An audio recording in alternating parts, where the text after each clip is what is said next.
भारत में जातीय जनगणना की मांग काफी लंबे समय से हो रही थी। कई विपक्षी पार्टियां लगातार केंद्र की भाजपा सरकार से मांग कर रही थी कि वो जातीय जनगणना कराए। अब केंद्र सरकार ने एक नया कदम उठाते हुए जातीय जनगणना की बात कही है। जातीय जनगणना पूरे भारत में होगी, किस तरह का स्वरूप होगा, किस तरह से ये जातीय जनगणना होगी, इस पर बात करने के लिए हमारे साथ वरिष्ठ पत्रकार श्री शिवशरण सिंह जी हैं। उनसे बात करते हैं। सर, भारत सरकार ने जातीय जनगणना की बात कही है, क्या लगता है क्या स्वरूप होगा सर, और भारत में इसका क्या फायदा होने वाला है?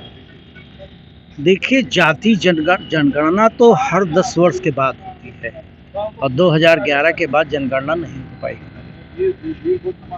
और उस जनगणना में अब जाति जनगणना, अब ये आ गए डिटेल में कि जाति जनगणना हुई। जनगणना में अनुसूचित जात, अनुसूचित जनजात के कितने हैं देश में, किस क्षेत्र में, किस जिले में, वो तो आया है फिगर। उसी हिसाब से देखिए सरकार अपनी योजनाएं बनाती है, जो अगले 5 साल तक, उन योजनाओं पर 10 साल तक, अगली जनगणना जब तक नहीं होती है तब तक उस पर विकास कार्यों की रूपरेखा बनाती है, उस पर काम करती है। तो अब आ गया है जाति जनगणना की बात आ गई है। इसकी डिमांड इधर कांग्रेस ने भी लगाया और समाजवादी पार्टी मुलायम सिंह के समय से भी बात उठा रही थी, और बहुजन समाज पार्टी ने भी ये बात रखा, जिसकी जितनी संख्या भारी उतना उसको हिस्सेदारी। तो ये सारे दल मांग कर रहे थे। और कांग्रेस इससे पूर्व, मोदी सरकार के पूर्व कांग्रेस की सरकारें अधिक समय तक रहीं, लेकिन जाति जनगणना पर इतनी बात नहीं आ पाई कि इतना बड़ा निर्णय कोई सरकार ले सके। बिल्कुल ये तो उसी टाइप में हो गया जैसे कि वो आप ले लीजिए बैकवर्ड्स का जब आंदोलन चला था, तो उसको भी कांग्रेस लागू करने में हिचकिचा रही थी। लेकिन मोदी ने ऐसे समय पर, नरेंद्र मोदी ने जाति जनगणना का अपने कैबिनेट की बैठक में प्रस्ताव पारित किया है। और जिस समय भारत में और पाकिस्तान में दोनों में युद्ध जैसे हालात हैं, लोगों में पाकिस्तान के प्रति गुस्सा है, और ऐसे में एक ये कहा जाए कि क्या किस दिमाग से, देखिए मोदी या भाजपा क्या कब निर्णय लेती है किसको पता नहीं। अब ये विपक्ष का बहुत बड़ा मुद्दा था, विपक्ष चारों तरफ से घेर रहा था। पिछले लोकसभा चुनाव में उत्तर प्रदेश में खास तौर से जाति जनगणना को लेके, संविधान खतरे में लेकर के सरकार को घेरा, और उसमें समाजवादी पार्टी और कांग्रेस के गठबंधन दोनों सफल हुए। तो अब नरेंद्र मोदी ने ये देखा कि देश की जो भी सर्वे कराया हो अपने हिसाब से, कि जाति जनगणना की जो एक मुद्दा बनता जा रहा है बड़ा, और वो खुद बैकवर्ड उसमें आते हैं, तो उन्होंने ये इतना बड़ा निर्णय लिया है। तो एक विपक्ष के सामने कोई एक मुद्दा जो था उनका, उसको उन्होंने ख़त्म करने का काम किया। देखिए, उन्होंने प्रस्ताव पारित किया, कांग्रेस के राहुल गांधी सहित अखिलेश यादव या सारे दल उसका समर्थन कर रहे हैं, क्योंकि उनकी मांग ही थी।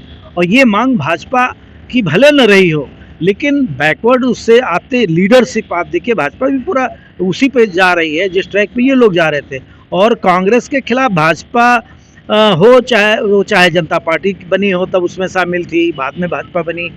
तो जितने भी दल हैं, समाजवादी पार्टी ले लो या तृणमूल कांग्रेस, जितने भी हैं, शरद पवार का ले लो, जितने भी दल हैं देश में, सब कांग्रेस के विरुद्ध खड़े होते रहे और कांग्रेस के खिलाफ बात करते रहे, और कांग्रेस उनसे बचती रही, भागती रही। तो आज वो कांग्रेस का मुद्दा उसने अपने खिलाफ हुआ मुद्दा कांग्रेस ने अपनाया उसको, कि हम इसी से सरवाइव करेंगे। लेकिन मोदी ने ये ऐसा निर्णय लेकर के कांग्रेस को भी लड़ाई से, मतलब जो संसद के अंदर लड़ाई थी या सड़क पर लड़ाई होने वाली थी, उसको ब्रेक करके एक दिशा बदल दी है। और ये जो एक अनुमान है, ये अभी से लागू, ये नहीं कि तुरंत लागू हो जाएगी, ये 2027 में इसकी प्रक्रिया शुरू होगी।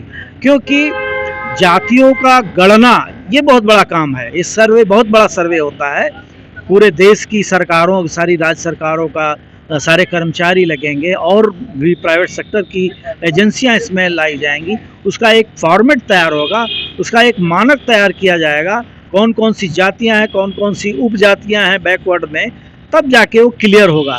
तो उसको लागू होने में समय लगेगा, लेकिन प्रक्रिया उसकी 2027 में प्रारंभ होगी। जी सर, आपने कहा कि जनगणना हर 10 वर्ष पे होती है, उसमें जातियों के अनुसार तो जनगणना की जाए, फिर ये जाति जनगणना किस प्रकार से उससे अलग होगी और किस तरह से ये आकलन किया जाएगा? देखिए, जनगणना जो आज तक हुई है वो देखिए एससी और एसटी उसको तो सेपरेट रखा गया और आदिवासियों को उनकी गणना की गई, क्योंकि उस संवर्ग को देश की सरकारों को उनकी आर्थिक स्थिति को मजबूत करना था, क्योंकि ये वर्ग कमज़ोर और आर्थिक रूप से बहुत ही वीक माना गया, कमज़ोर माना गया।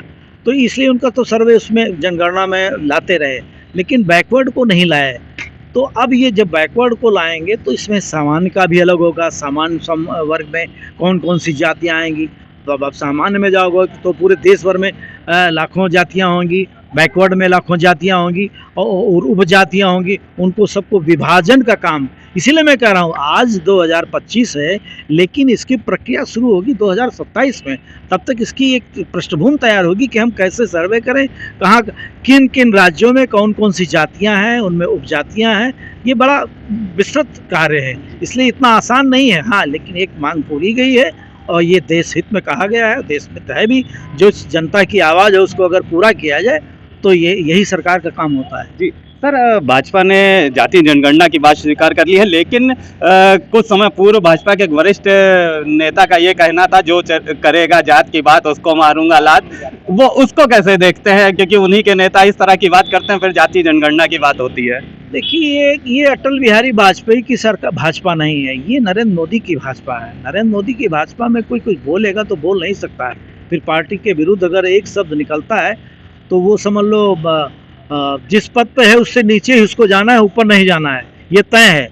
तो उसको भाजपा इग्नोर करेगी और मैं समझता हूँ हमको आपको भी इग्नोर करना चाहिए। जी सर, बिहार में कुछ समय पूर्व जाति जनगणना की बात हो गई थी, फॉर्मेट भी सब चीज़ें तैयार हो गई थी, लेकिन अभी तक उस पर क्रियान्वयन नहीं हो पाया है, तो उसको कैसे देखते हैं? देखिए, जाति जनगणना या जनगणना ये भारत सरकार, केंद्र सरकार का के कार्य क्षेत्र में आता है, ये राज्य सरकार के कार्य क्षेत्र में नहीं आता है।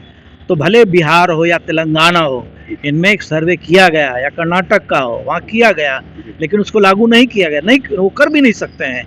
वो अपनी एक राज्य स्तर पर अपनी योजनाओं के क्रियान्वयन में उसका उपयोग तो सर्वे का कर सकते हैं, उसको सर्वे का ही नाम दिया जा सकता है।